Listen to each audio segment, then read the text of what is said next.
Sisi tumekuwa na marais kutoka hapa Mlimani, marais watatu. Si ni kweli? Silikuwa na mzee Jomo Kenyatta miaka 15 akiwa rais.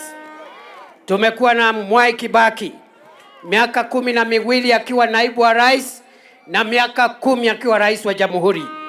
Tumekuwa na Uhuru Kenyatta akiwa rais wetu kwa miaka 10. Andwaito nego kana tego. Mimi niko na swali. Iko siku tulisikia mzee Kenyatta, mzee Mwai Kibaki na mheshimiwa Uhuru Kenyatta wakijipiga kifua na kujitangaza wao wenyewe ati ndio viongozi wetu. Kuna siku mlisikia? Si ni sisi tuliwafanya viongozi? Si ni sisi tuliwatangaza viongozi? Kwa hivyo sisi hapa, ule anataka kuwa kiongozi, fanyia wananchi kazi kwanza. Waambie tunasukuma hii soko ikamilike. Waambie tunatengeneza barabara ikamilike.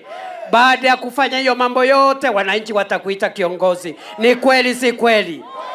Kwa hivyo sisi, mambo ya uamuzi wa nani tutapatia kura yetu, mimi najua ya kwamba sisi tuko na akili. Tutaamua na tutachagua kazi, hatutachagua matusi, hatutachagua kujipiga kifua na kierere. Kwa hivyo mmesema ni 2 term, si 2 term.